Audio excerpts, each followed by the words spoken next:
Instead of Californy where the sun so warmly shines, tonight we find the Clampetts in their cabin in the pines. The weather is so cold, hot coffee freezes in the cup, and when the chickens lay their eggs, they lay 'em standing up.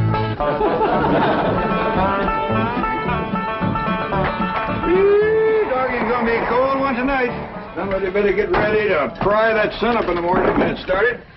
Yeah, sure we'll be glad to get back to that nice warm mansion in Beverly Hills. It ain't no fun sleeping on this cold, hard floor. That's a fact. You think that's bad? You ought to try sharing a room with that wild daughter of yourn. Well, leastways, you got a bed. That ain't a bed. That's a nest, a roost, and a den and a hutch all in one. Is them animal friends of Ellie's still coming in at night, Granny? Everything that can get through the window. Why don't you shut the window? Because I can't sleep without fresh air. Especially with that third party in bed with us. What third party? Ellie, can you come out here and bring your friend with you? Yeah, Granny. Don't you worry about it, Granny. I'll chuck it out. Whatever it is, you got to get your sleep. Did you us, Granny? Your pa wants that polecat. Give it to him. Now, wait a minute. Don't point that thing at me. We don't want to get drove outdoors on a night like this. Well, don't you want him, Pa? I just want to say that Granny'd appreciate it if you'd have this little fella sleep with his own family. All right, I'll go get the others in. No, outdoors with his family. Otherwise, when we go to California, they might not take him back in. And if a skunk ain't welcome with his own family, he just about ain't got nobody to turn to. All right, I'll put him out the window. Uncle Jed, why can't we go back to Beverly Hills right away? Reckon we can tell him the truth, Granny? I reckon he's big enough. Well, you see, we promised your ma we'd stay here and help her till she gets herself married to Mr. Brewster. Well, how long will that take? Well, it hadn't ought to take long. She's got him boarding in your room now where she can get at him. Pearl told me tonight's the night. She's gonna feed him into a stupor, then set him in the parlor and sing to him until he proposes. That's a powerful combination. Pearl's cooking and singing. Yeah. If he can get got, Pearl will get him. Ain't that a precious picture? Niagara Falls, where the honeymooners go. Understand they're having special winter rates there now. I think I'd better turn in. I've got to get up awfully early. No. You sit down and relax. Jethrine and me's got a special surprise for you. It isn't food, is it? Food for the soul and the spirit. Music. What would you like to hear? Oh, anything you'd like to sing. Well, I'll just pick out something at random. Let's try this, Jeffrey.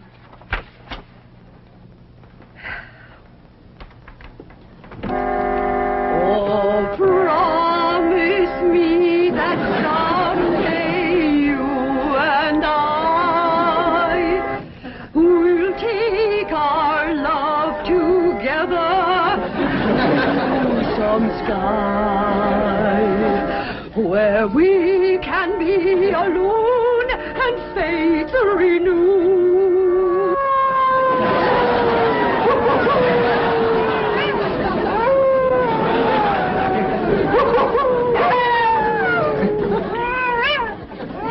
Uncle Jed. Uncle Jed. What's got them wolves so stirred up tonight? Oh, but something sure is setting them off. Hey, Lane, can't sleep a wink. Go to the right, Granny. Go to the left, Granny.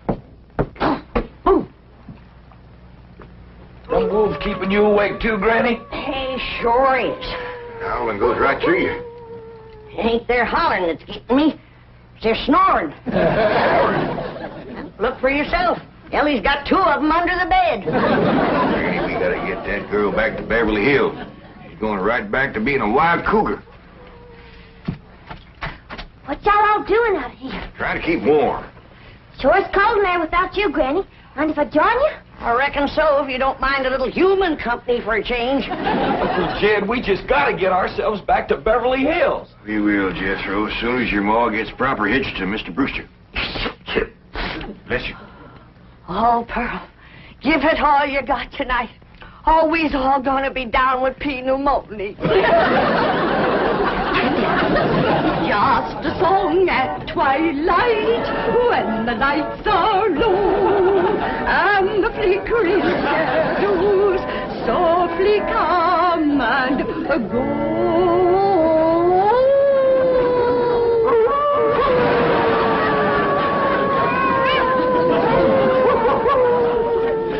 Home joys divine, home joys so pure, love ever faithful and love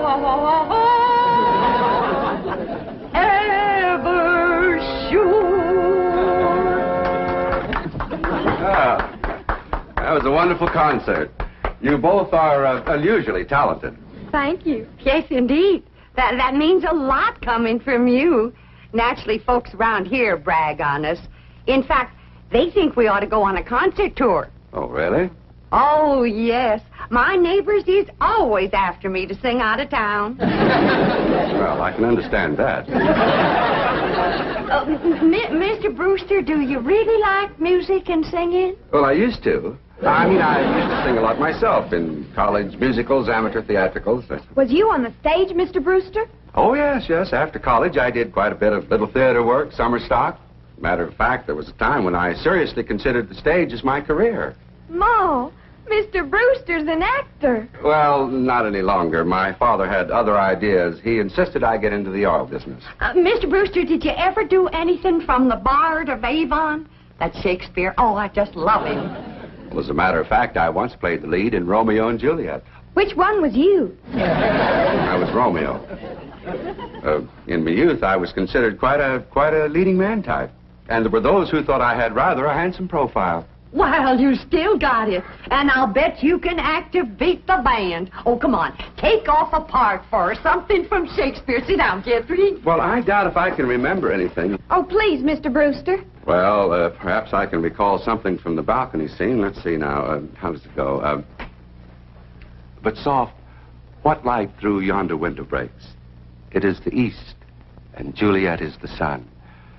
Arise, fair sun, and kill the envious moon, who is already sick and pale with grief, that thou, her maid, art far more fair than she. Go to bed, Jeffrey. Well, I think I'll turn in. Oh, please, do some more of them love speeches from Shakespeare. Well, my throat is a little sore. I think I'd better gargle a little warm salt water and go to bed. Well, I can take care of you. That's another one of my specialties.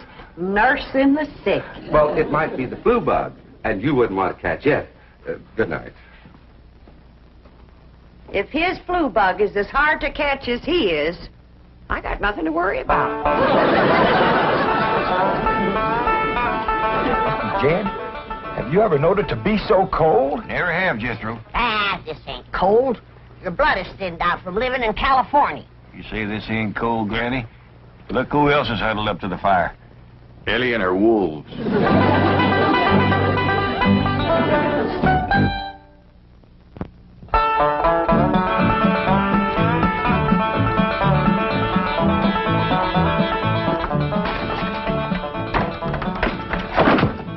Still cold this morning, Granny. Cold? You call this cold? Why, I remember a winter morning that was so cold that when I went to milk the cow, the milk froze before it hit the pail. I had to break it off in sticks. Yes, sir. I carried a double armful of milk in and never spilt a stick. Gee, Granny, how'd you drink it? Bite on it? Nope. But you did. You're in a right good mood this morning. Jeff, I got a feeling in my bones that Pearl got him last night. Oh, I seen Mr. Brewster's car coming down the road, and Aunt Pearl's with him. I told him, my bones is never wrong.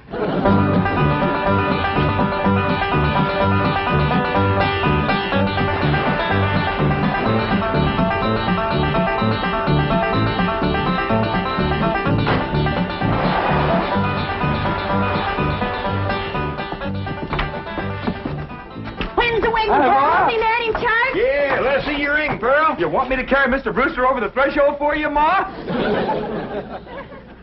You don't look too happy. She don't sound too happy neither. Oh, all women folk cry when they're about to get married. I didn't get him. Oh.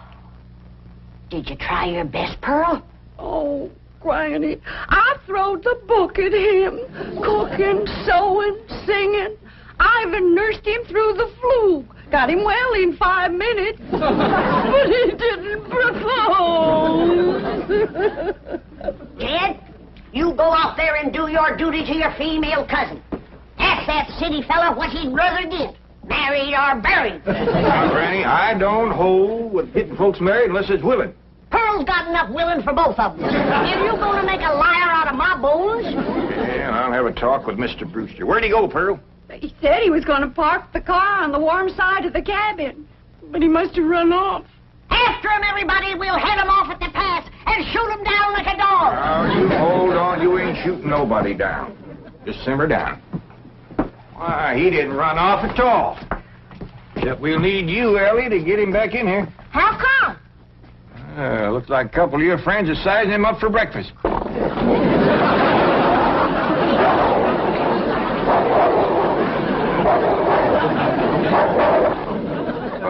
in all sincerity, Mr. Clampett, your cousin Pearl is a very remarkable woman. It's just that, well, I don't want to get married. Well, I understand that, Mr. Brewster, and I thank you for speaking the truth like a man, but my cousin Pearl has got herself a problem. Oh, what's that? Well, ain't no secrets in the hills, and everybody's dog knows that you've been boarding with her over at her place, and they all know she's had her cap set for you. And, well, I ain't blaming you, Mr. Brewster.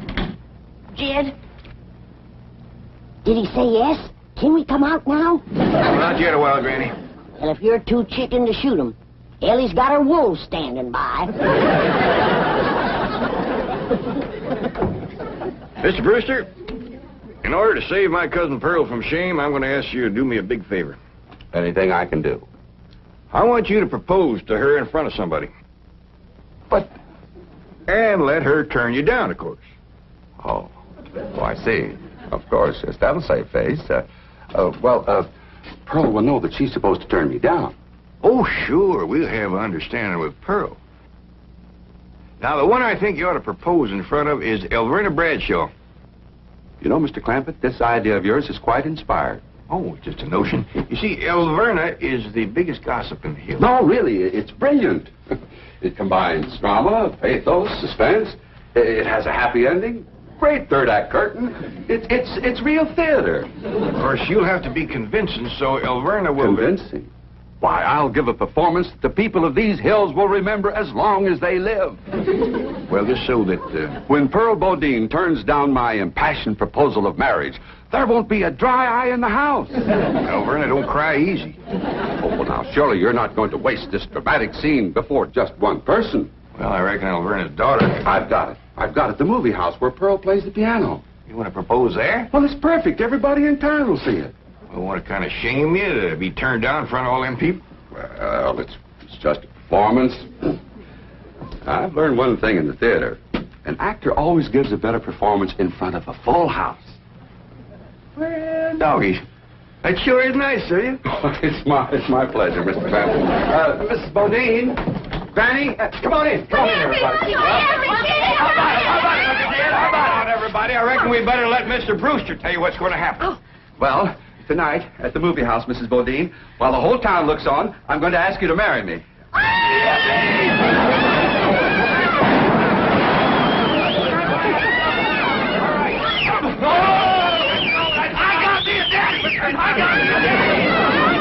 This calls for a whopping big snort. Now, will y'all quieten down, everybody, until you hear the rest of the story. Now, Pearl, when Mr. Brewster asks you to marry him, you're going to say no. Not unless I'm as drunk as you are.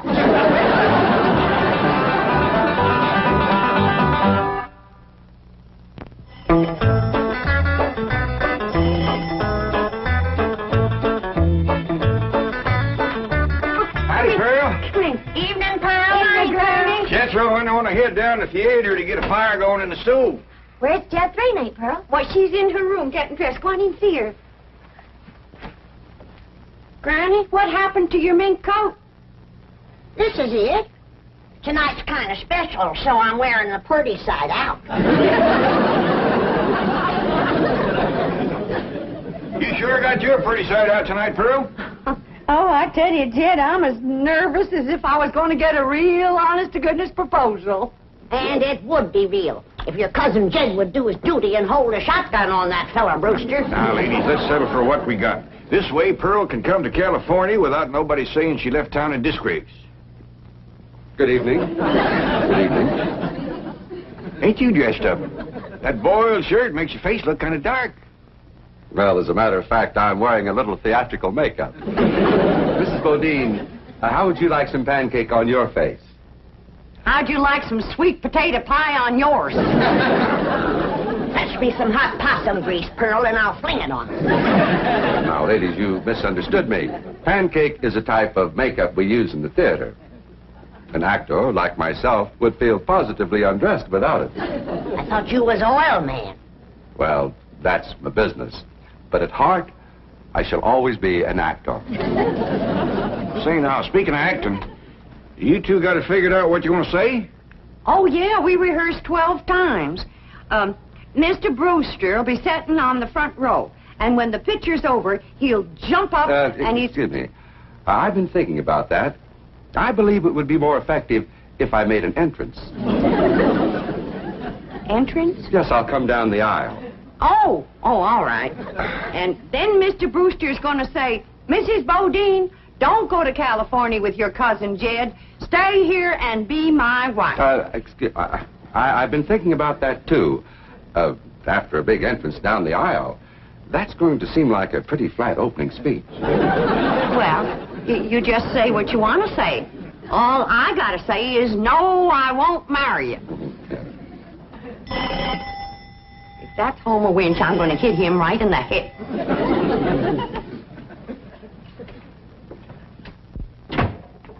Good evening, Pearl. Brenda Bradshaw, what are you doing here? Well, you and me being such close friends, I just thought I'd offer to play Piany for you at the theater tonight.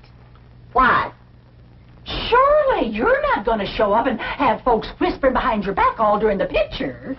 What in the world would they be whispering about?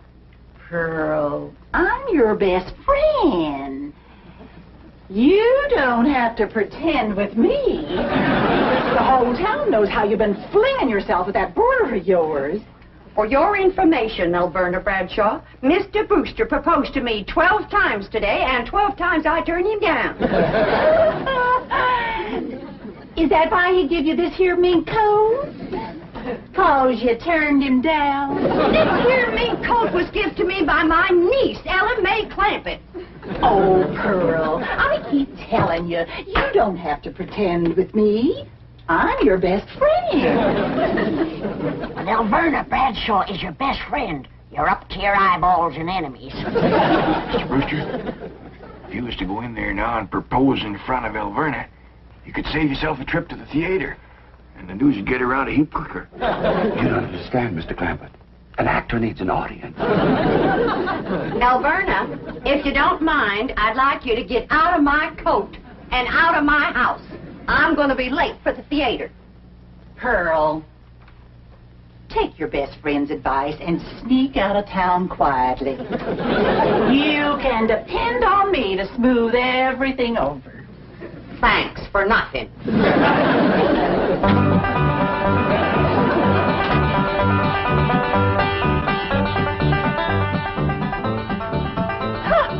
Farewell performance is right. I reckon she'll sneak out of town in a hurry if she ain't already snuck. Mind you, Pearl's my best friend, and I ain't one to talk, but...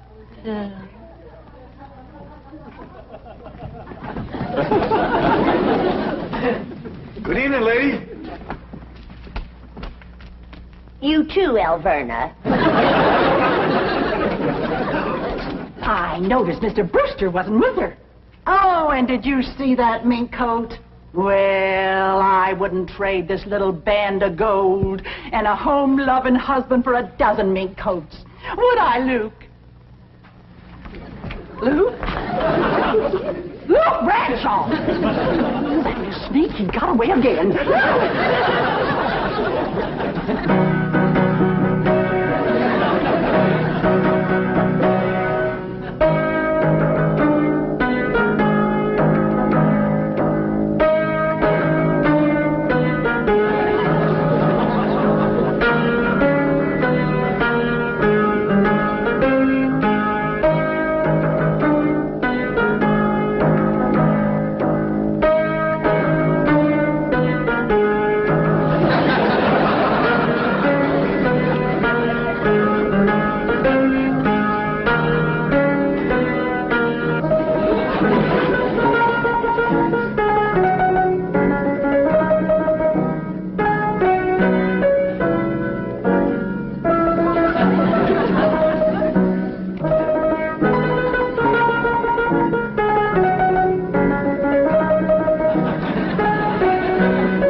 Mrs. Bodine, I just saw that poster out front.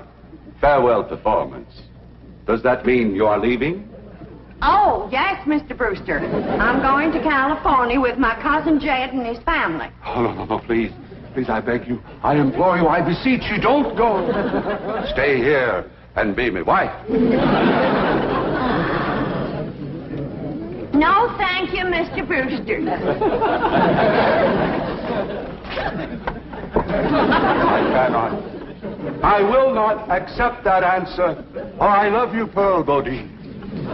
I love you with all my heart. With all my soul, I love you as no man has ever loved woman before. He's better than Francis X. Bushman. Be mine. Pearl, be mine.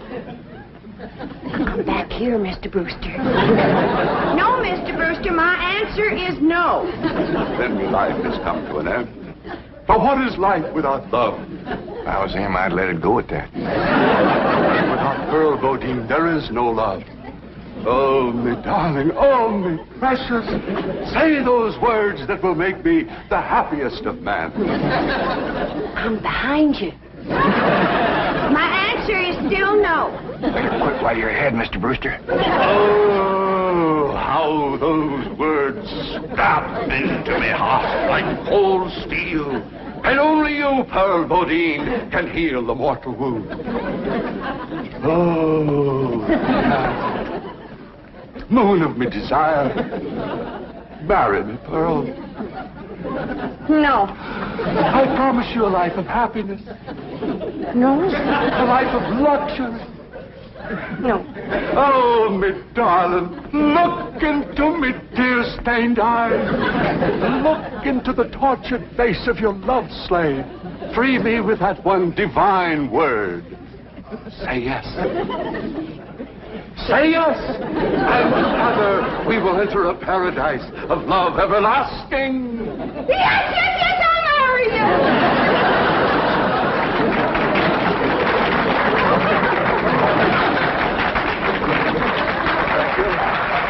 Thank you very much. Did you say yes? Yes. I hadn't said yes. I was ready myself.